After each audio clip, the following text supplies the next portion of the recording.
It's time for the November Plan With Me. This month my flower is chrysanthemums and I just happened to work a few mushrooms in there as well.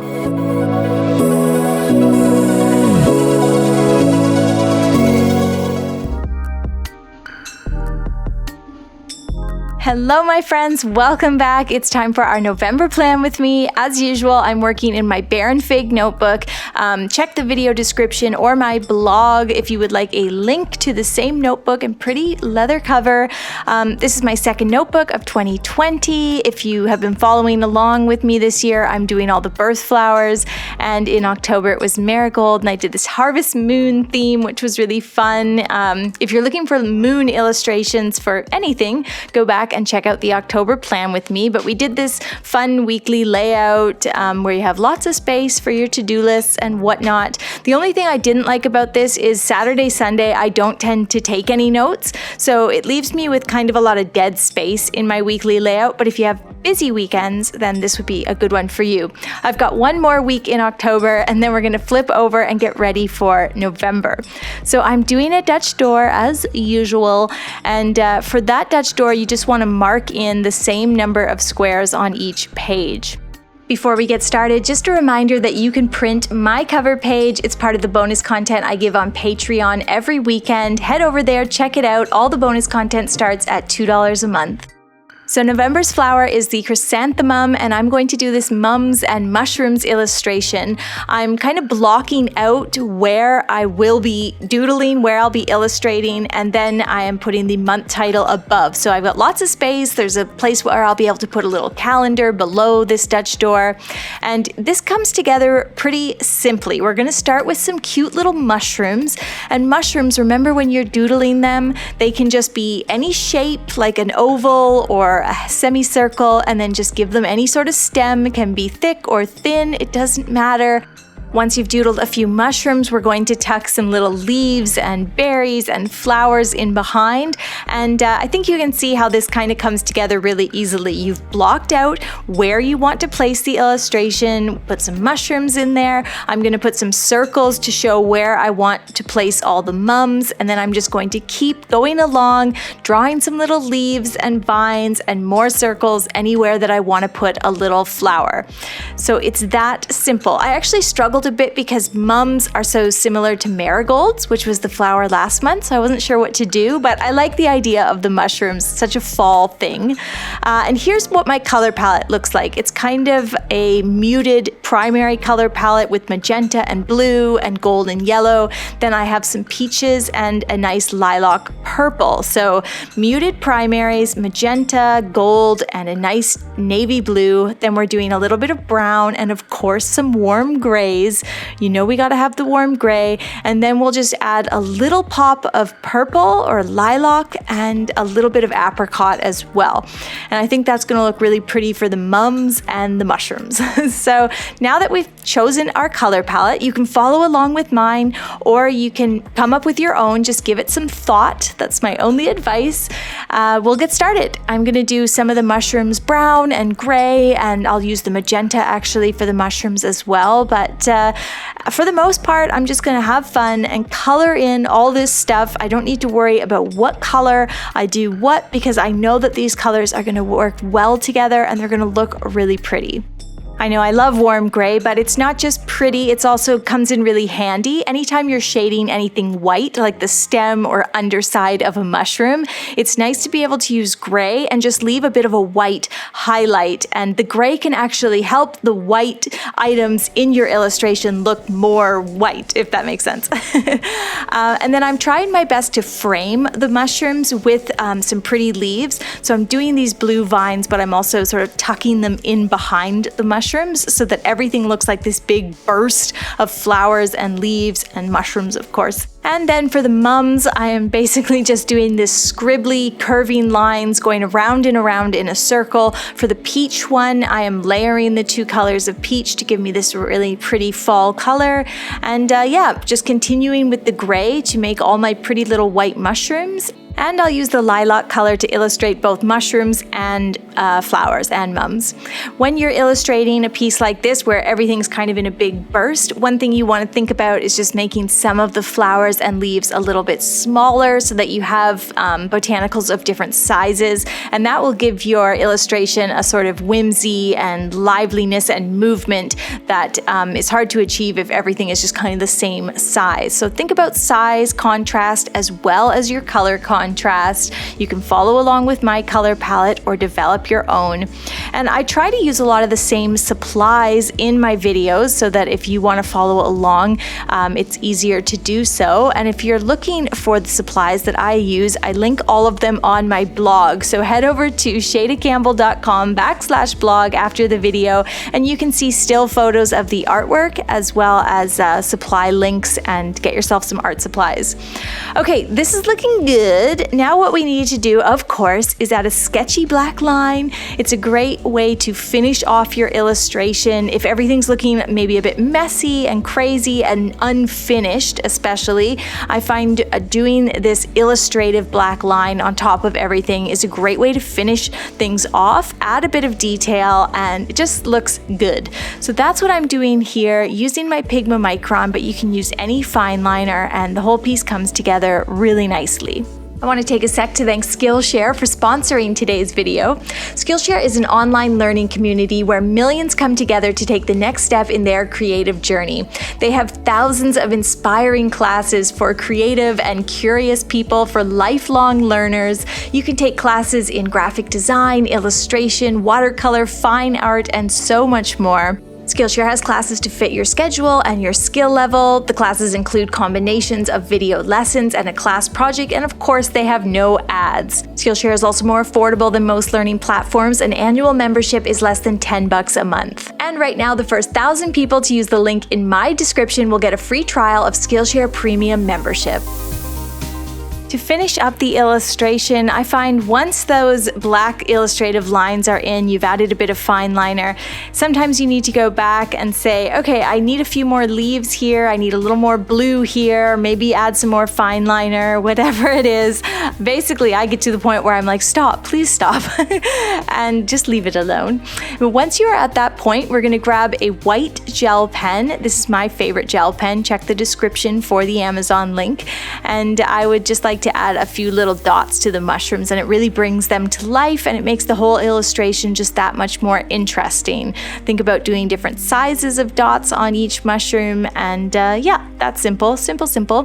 And then what we're gonna do is erase, get rid of all those pencil lines and smudges, and then I'm kind of practicing the month title. I know I want to write November in this kind of messy print. And if you have the Faber-Castell Pitt pens, you probably have a black, but it is not what I would recommend. If you have a good brush pen like a Koi or a Tombow, they are so much better for lettering because they're just more of a brush, but the Pitt pen will do in a pinch. I just like the way that Koi brush pen kind of flows across the page when I'm doing my lettering. And then I just layered a bit more, finished off the illustration, and that is our cover page. Mushrooms and mums. That was fun, and it's whimsical and it's silly. Now what we need to do is simply cut it out. So slide a cutting mat underneath that single page, grab a little paper knife and a ruler, and this is how I do it. I just cut on the straight line, and then once the straight bits are done, I just go around as best I can around the illustrated part. Don't overthink it. It doesn't need to be perfect. We'll get rid of that. This is looking good. I've got room up top to place my calendar there, and yeah, that's the Dutch door.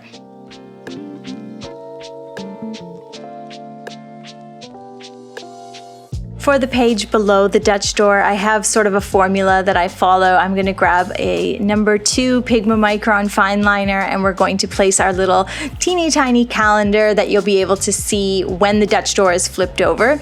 And then for the part that's below, I like to always place my goals and affirmations for the month ahead. I just call them goals and focus, and it's a nice way for me to kind of tuck away that information, and it's sort of private because it's below the Dutch door. I mean, the whole journal's private, but you know what I mean. And then I also like to illustrate the flower of the month, which of course this month we're doing chrysanthemums. Start by blocking them out with 2 circles for the size of each flower. Then in the middle you're going to place a little circle, and we're just going to do some lines on it to indicate really tight petals. And then we're just going to keep kind of going around that circle and drawing these really thin and really imperfect petals. Just go around and around, adding more and more. They do not need to be perfectly uniform. They don't need to be even. And here we'll get along here with the second one so you can see again, but they're really shallow in the front. They're a little longer in behind. And then around the edge of the flower or the circle, I place a lot of petals that are kind of going every which way, and some are falling away from the flower so that it gives a nice natural look.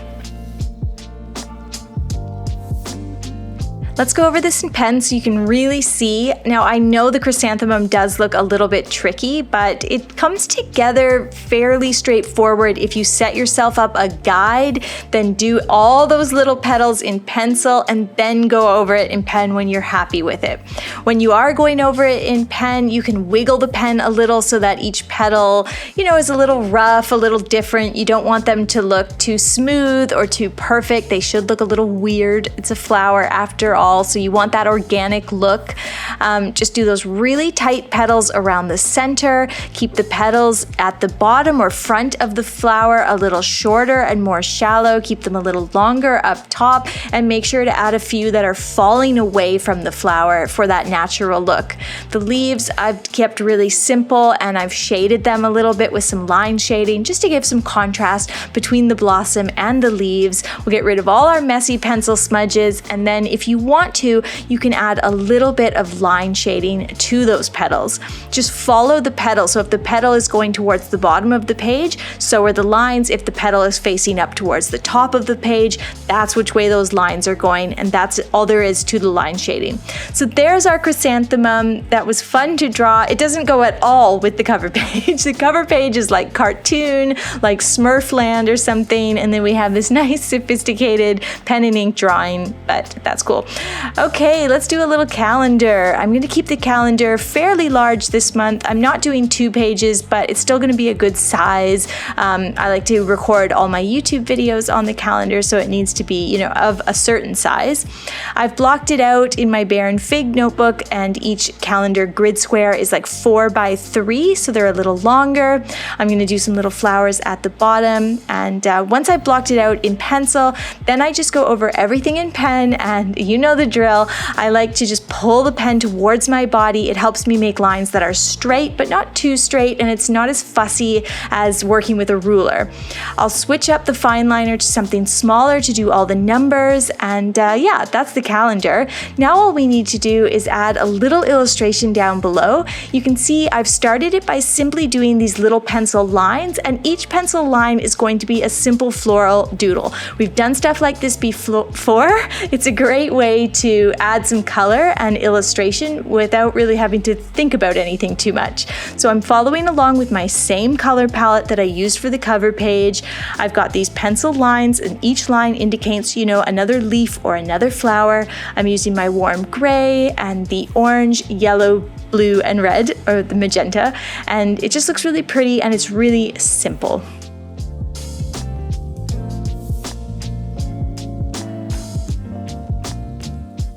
This is the type of illustration that I know you can be successful with. As I would say, it's got a good bang for your buck. It's simple, but it looks really sophisticated on the page. So try that out. We'll add a little color to our calendar. We'll put those days of the week in there, and that's about it. I might add a bit of fine liner to the illustration as well. It just gives it that extra oomph, and yeah. I decided I would like to do a little something on the left-hand side here as well, and I had a bit of just paper. I think it was an old piece of an envelope. A lot of times what I'll do in my journal is actually crumple the paper up, just That extra crease and crinkle gives it a little extra texture and makes it more interesting. So we'll glue that in, and then all I want to do here is do a really simple black botanical silhouette. So I'm going to keep this very, very basic, and I think it's a good example of what you can do in your journal, where you don't have to be a great artist to start a journal and just make something pretty, relax, unwind. Actually, this reminds me a lot of the video that I just put out, Art to Relax. It's a bunch of chill projects that are meant to help you kind of unwind and not focus on the finished product, more to focus on the process, because art is all about the process, the fun of creating. So simple stuff, and I like to do a lot of that in my journal as well. Just little things that are easy to draw and fun to create. This one comes together with some tiny little blossoms, some big leaves, and delicate stems. Okay, time for the weekly spread, the spread that I'll be using all through the month. This might be the part of my bullet journal that I am most excited about. This weekly spread incorporates a Dutch door. Now, I actually saw this on a beautiful journaling account called Bullet Journal by Marieke. Definitely check her out and give her a follow if you're not following her already. And I was just like, when I saw this, I was like, why didn't I think of this before? I love a good Dutch door. Obviously, all the cover pages are Dutch door. Why not put a little Dutch door inside your weekly layout? It's the perfect spot to do a to-do list or goals list. So you can see here, I've got a really simple layout where I'm putting Monday through Friday, and then I've got these huge corners, the upper left corner and the bottom right, where I'm going to do some floral illustration, and then I'll continue that floral illustration onto the Dutch door as well. Now I'm going to do mine all in pen and just keep it really simple and classic. You know, I'm getting into color. I've done a lot of color this year, but I'm still a classic black and white gal at heart. And actually, I've been thinking a lot about whether I want to continue with color in 2021. I'll probably do a little, but I might go back to more black and white spreads. Let me know what you think in the comments below. Should 2021 be color or no color? Because as you know, this year I challenged myself to do all color cover pages. And I think there was only 1 month where I regressed. So I would love to hear your thoughts. But anywho, for this spread, I just decided to do classic black and white, simple floral illustrations. For the most part, I block them out in pencil first, but some of it I am doing freehand just because I'm going with those really simple kind of 4-petal poppies that I draw in a lot of my weekly layouts, and I'm just really confident with them. And as well, I'm not trying to get them perfect. Like, some of them look a little weird and you never notice when it's part of a larger kind of floral grouping. So don't worry about perfection, just have fun, draw it in pencil first if that makes you more comfortable. But the Dutch door is so fun, and you can see I've got the illustration continuing from the little Dutch door onto the page below, and then when you lift it up, I actually have that illustration is going to continue underneath as well. And that's pretty simple to do when you're working with flowers and leaves. It's not rocket science. You can just continue the leaves and stems and branches and all that. So have a bit of fun with this one. The Dutch door is this great little place to put a to-do list, to put goals, to put affirmations. There's so many uses here. I think it just gives you that extra space to do more illustrations and also have more space for notes and lists. So Bullet Journal by Marieke, follow her. I love this idea, and I am going to incorporate it a lot from now on.